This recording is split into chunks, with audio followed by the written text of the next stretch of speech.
Bismillahirrahmanirrahim. Perlu diceritakan sedikit tentang masalah Yasir. Yasir agak berbeda dengan kesatria yang lain. Beda dengan kakaknya Harith dan Marhab. Yasir ini teman-teman tinggi sekali badannya.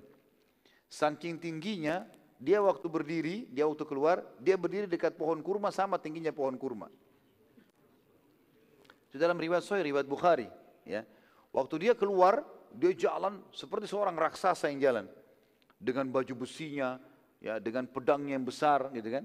Dia keluar lalu dia berdiri dekat pohon kurma. Kelihatan pohon kurma itu dekat dia.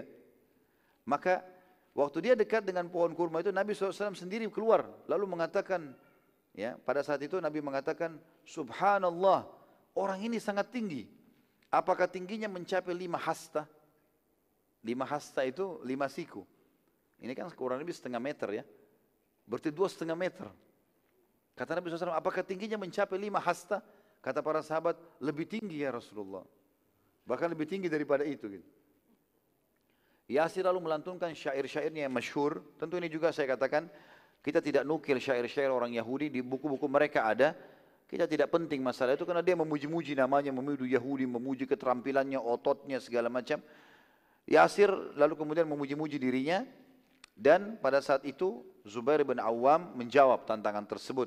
Lalu melantunkan syair yang masyhur. Beliau mengatakan, aku adalah Zubair yang hidup selalu mulia dan tidak akan pernah mundur. Saking besarnya poster tubuh Yasir, walaupun Zubair ini terkenal orang yang sangat kuat.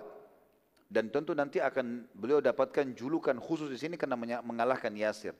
Sofia binti Abdul Muttalib, kalau teman-teman masih ingat ini, di perang Ahzab yang membunuh mata-mata Yahudi yang akan masuk ke benteng muslimin yang ada wanita dan anak-anak adalah Sofia, tante Nabi SAW. Ini tante Nabi, kakaknya Abdullah. Jadi tante Nabi dari ayahnya gitu kan. Terkenal sekali dengan ketegasannya. Sampai waktu kecil Zubair bin Awam ini dia suka bawa jalan ke tempat-tempat gelap. Kalau Zubair nangis dibiarin sama dia. Lalu kemudian ditanya oleh sukunya, kenapa Sofia kau buat seperti ini? Dia bilang biar dia jadi pemberani. Dan memang Zubair radhiyallahu anhu terkenal dengan keberanian luar biasa. Nanti kita akan lihat juga dalam perang Hunain atau perang Hawazim.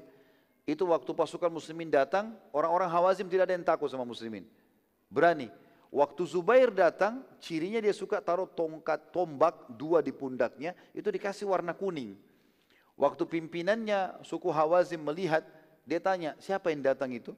Yang memiliki tombak kuning, kata mereka Zubair bin Awam. Kata pimpinannya Hawazim, tinggalkan muslimin kalau gitu. Takut sama satu orang itu. Karena luar biasa beraninya gitu kan. Salah satu cirinya dia paling suka, Zubair paling suka ini kalau musuh lagi berhadapan sama muslimin, maka dia tunggu muslimin di belakang, dia di depan musuh. Jadi ini pasukan musuh dia di depannya, sambil melihat muka-muka mereka. Begitu takbir dia serang sendirian. Duluan. Dia tembus sampai ke belakang, sudah jebol sampai ke belakang, dia berhasil, dia kembali lagi. Bawa ghanimah, bawa kuda, bawa apa gitu. Jadi nggak ada yang berani sama dia. Gitu. Luar biasa beraninya. Tapi walaupun keberanian begitu, Sofia radhiyallahu anha, ibunya sempat mendatangi Nabi SAW mengatakan, ya Rasulullah, walaupun anakku pemberani, aku khawatir orang ini membunuh anakku. Artinya luar biasa besarnya. Dikatakan dalam sebuah riwayat, dalam beberapa asar menyebutkan, waktu Zubair berdiri, Zubair hanya sampai di perutnya atau dekat dengan dadanya si Yasir. Gitu kan? Jadi orangnya 2,5 meter, gimana? Seperti tembok ini mungkin. Jadi luar biasa tingginya. Maka kata Nabi SAW, tidak usah khawatir. Sesungguhnya setiap Nabi memiliki pembela. Dan pembelaku adalah Zubair. Allah akan berikan dia kemenangan. Gitu kan.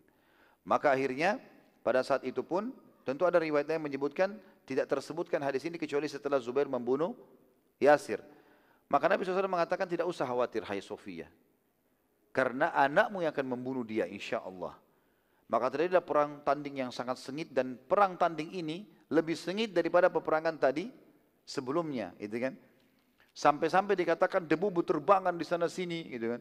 Dan tidak terlihat lagi mana Zubair dan mana Yasir. Karena banyaknya debu yang tersebar sana sini. Dan Yasir ini setiap kali menghantamkan pedangnya ke arah Zubair dan Zubair berhasil menghindar. Pasti pedangnya itu melengket di tanah yang sudah dipukul, kena kerasnya. Dan kalau dihantamkan ke batu maka akan hancur batu itu. Terus saja terjadi duel tersebut dan Zubair bin Awam memiliki satu strategi yang unik di sini. Dia tahu musuhnya besar dan kuat, maka dia tidak pernah menangkis. Dia membiarkan saja musuhnya terus ya, melakukan serangan-serangan, dia cuma menghindar. Sampai dia melihat kekuatan Yasir sudah berkurang. Karena setiap pukulannya ingin membunuh. Jadi seringkali pedangnya pun terhantam ke batu, hancur. Dan melengket, waktu mau dicabut pun Zubair biarkan, gak diganggu. Dibiarin dicabut sama dia. Diserang lagi, terus begitu. Dan Zubair terus saja melakukan hal tersebut, sampai setelah dia melihat ternyata keletihan mulai terlihat pada diri Yasir, maka Zubair pun berdiri pas, ya, bertepatan di hadapan Yasir. Kemudian dia melemparkan tombaknya berada di antara dua matanya Yasir. Padahal sudah lemah, ya, sudah merasa lega, agak lemah, kemudian Zubair berdiri lalu menombak di antara dua matanya. Dan tombak Zubair tembus ke kepala belakangnya. Gitu kan. Maka pada saat itu pun Zubair takbir dan Nabi SAW takbir. Lalu beliau bersabda, sesungguhnya setiap Nabi memiliki pembela atau penjaga khusus. Kalau kita bodyguard, gitu kan. Dan penjagaku adalah Zubair.